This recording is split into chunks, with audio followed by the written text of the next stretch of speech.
Hello student, this is M go और आप पढ़ रहे हैं accountancy chapter admission of a partner.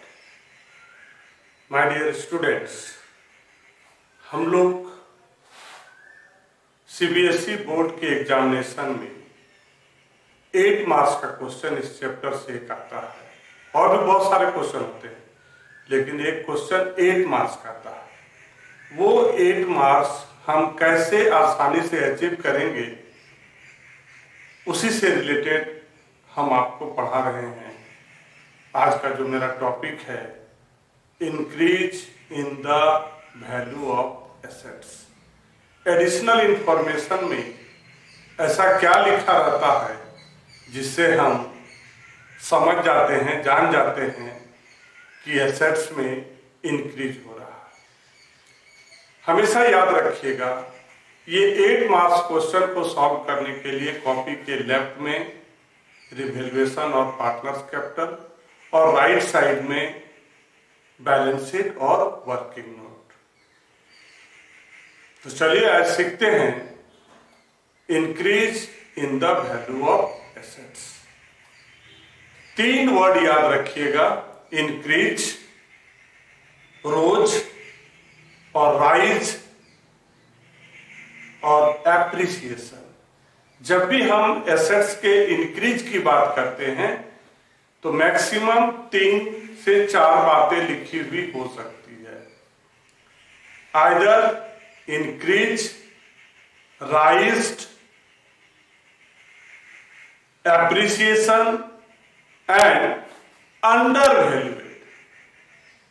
जब भी एसेट में इंक्रीज होगा तो ये 4 बातें उस एडिशनल इंफॉर्मेशन में लिखी हुई होगी। आपके पास क्वेश्चन होगा एक बैलेंस शीट और साथ में एडिशनल इंफॉर्मेशन। तो चलिए शुरू करते हैं।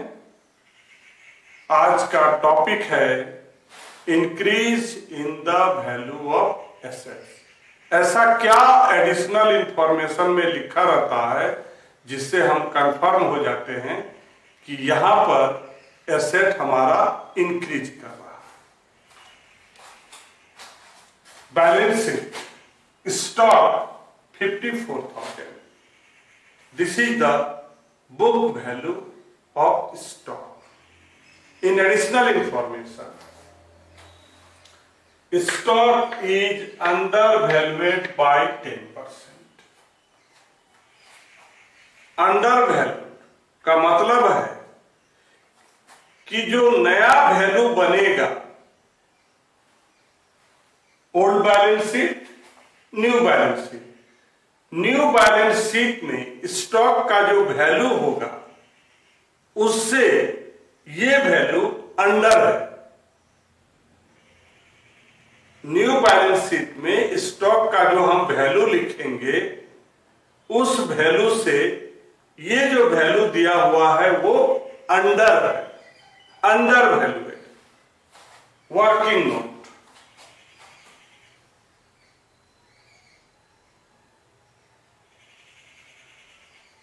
New value 10%,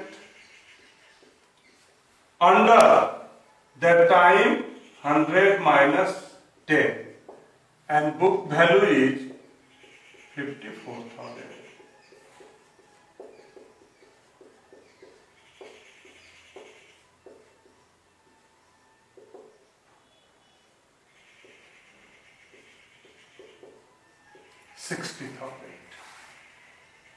New value of stock is 60,000.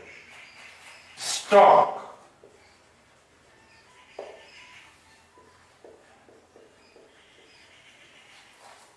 अब आप लोग सोचिए कि यहां पर चेंज क्या हो रहा है, क्योंकि रिवैल्यूएशन अकाउंट में हम लोग चेंज वैल्यू को लिखते हैं। मेरा स्टॉक का वैल्यू 54 था और नए बैलेंस शीट में जब नया पार्टनर पार्टनरशिप ज्वाइन करता है तो उस समय हम लोग एसेट का रिवैल्यूएट करते हैं, उसका वैल्यू कैलकुलेट करते हैं कि नया वैल्यू क्या होगा। एडिशनल इंफॉर्मेशन के अनुसार new value of stock is 60,000। पहले 54 था, अभी 60 हो गया, that means here is increase. तो हम लोग रिवैल्यूएशन अकाउंट के डेबिट साइड में एसेट डिक्रीज होने पर लिखते हैं और इंक्रीज होने पर right side you mean credit side में लिखते हैं। तो यहां हम लिखेंगे by stock account 5460, that means increase in the value 6000। याद रखिएगा, अंडर वैल्यूएट मतलब जो नया वैल्यू होगा उससे ये पुराना वैल्यू अंडर है, कम है। अंडर में 100 माइनस, ओवर में 100 plus. Clear? Next, land and building is increase by 1 lakh. Land and building is increase by 1 lakh. If there is mention by, if any amount and just before the amount there is written by, that means this is the change value. Keep in your mind, अगर कोई number से पहले bye लिखा हुआ है, अगर किसी number से पहले बाय लिखा हुआ है, that means this is the change value. Here is increase by, so we will write here by land and building increase by 1 lakh. Now in balance sheet, land and building,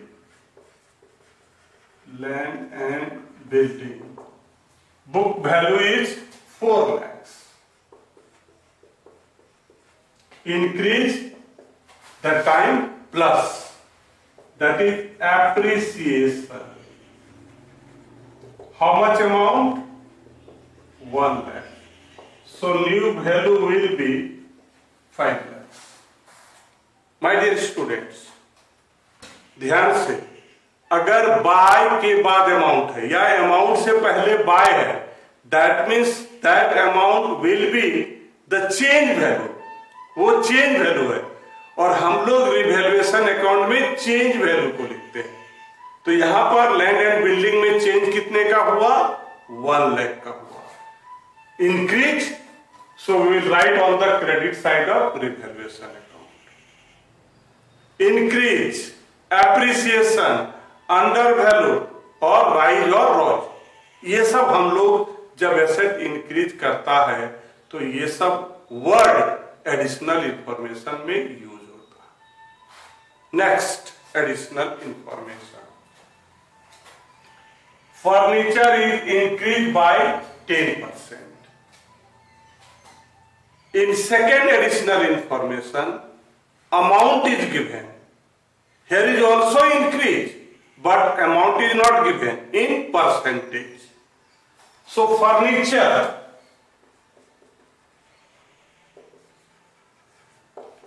whose book value is 50,000. Increase, that means plus, and we will write appreciation 10%. 10% of 50,000, it will be 5,000. Book value 50,000. Market value, new value 55. That means there is change of 5,000. Here is mention increase, so we will write on the credit side by furniture account. How much? It will be 5,000. Next, plant and machinery is to be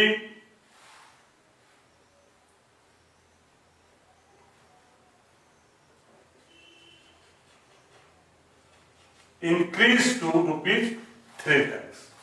Any amount, and just before the amount, if there is mentioned 2, that means this is the final value, new value.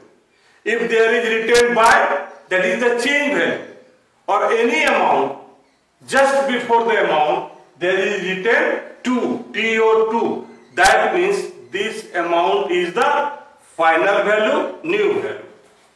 So we will write here plant and machinery. How much? 3 lakhs. Now think about that. In old balance sheet, the book value of plant and machinery is 2 lakhs and new value is 3 lakhs. It means there is changing of 1 lakhs. So we will write here plant and machinery. Plant and machinery. How much? 1 lakhs. Next one is a computer of 10,000 not recorded. Computers is not recorded here. Computer is not recorded here. So this is the unrecorded assets. तो जब हम unrecorded को record करेंगे तो asset increase कर जाएगा. So that means by computer 10,000. Here also mention computer 10,000. Additional information complete. Now look the asset side of old balance sheet. Be carefully. अब हम लोग ध्यान से देखेंगे. Here is some of the assets whose additional information is not given. तो वैसे assets जिसका additional information में कोई चर्चा नहीं है, ऐसे एसेट्स को सिर्फ हम लोग क्या करेंगे, यहां से पिकअप करके न्यू बैलेंस शीट में ड्रॉप कर देंगे. What are they? Bill, receivable, bills, receivable and patent. How much amount? 5,000 and 10,000. Okay. After complete the all information, additional information as well as balance sheet. I think there is not any information. I have complete the all information. Then we will balance the revaluation account. Balance means at the debit side as well as credit side.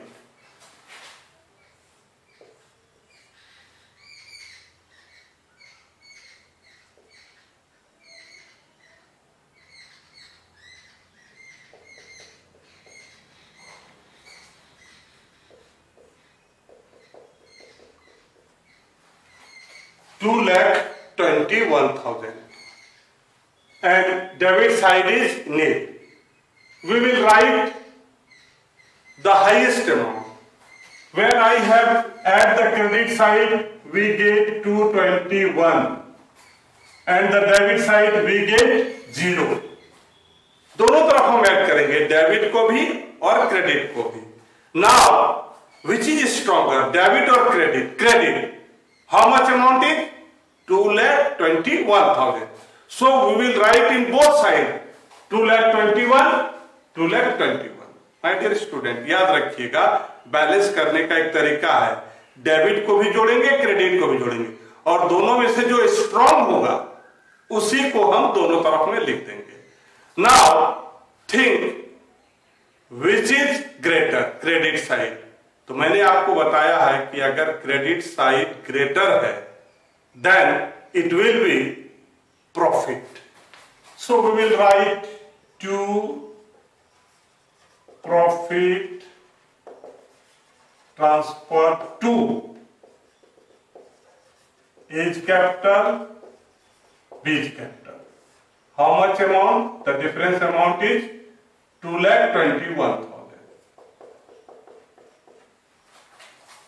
तो ये जो 2,21,000 है, this amount will be distributed among the between the old partner old ratio, old partner old ratio. A, B, 3:2, that means 3/5, 2/5. How much amount? 2,21,000.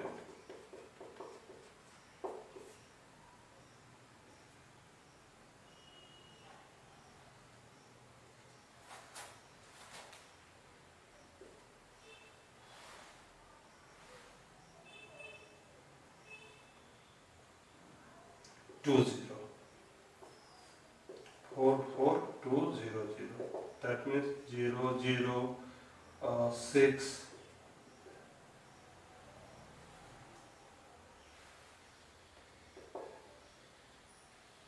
008 2 2 जा 4 2 4 जा 8 4 2 जा 8. Once again, 88,000, 1,32,000.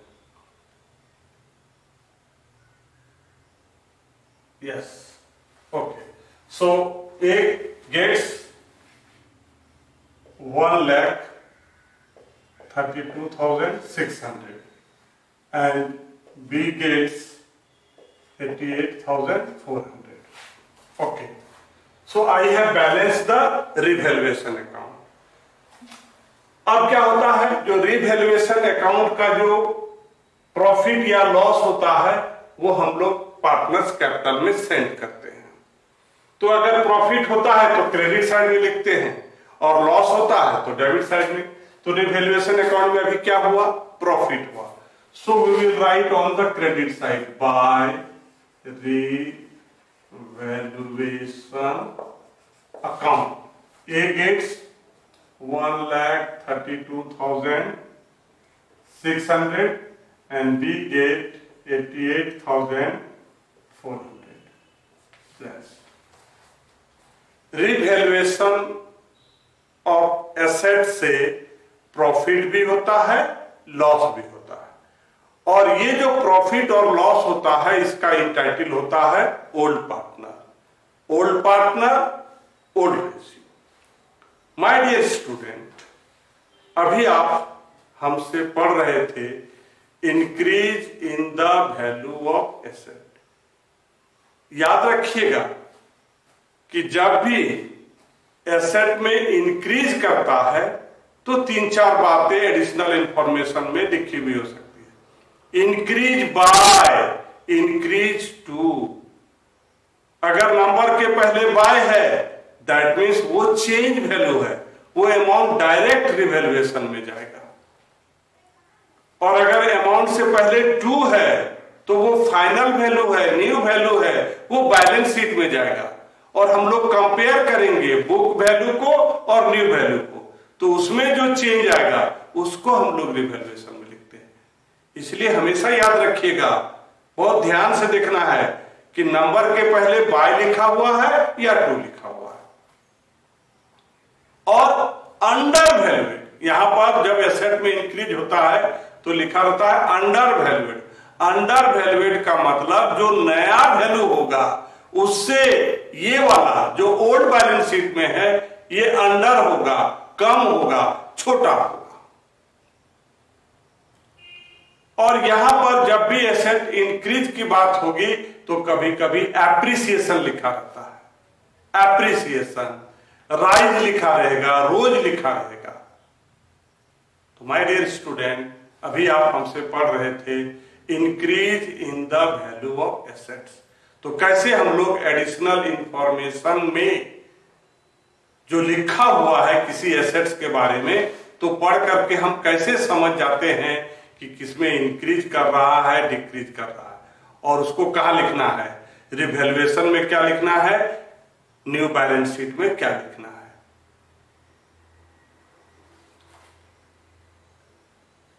यहां पर बहुत सारे ऐसे एसेट आपने देखा जिसकी चर्चा एडिशनल इंफॉर्मेशन में नहीं थी। ऐसे एसेट को हम लोग डायरेक्ट नए वाले बैलेंस शीट के एसेट में लिख देते हैं। Same, there is no change. अब हम लोग नेक्स्ट वीडियो में पढ़ेंगे इंक्रीज और डिक्रीज इन लायबिलिटीज। हम लोग यहाँ पर आज आपने हमसे पढ़ा increase in the value of assets. अगले वीडियो में आप पढ़ेंगे, सीखेंगे कि कैसे लायबिलिटी में जब इंक्रीज या डिक्रीज होता है तो हम लोग क्या करते हैं। Thank you.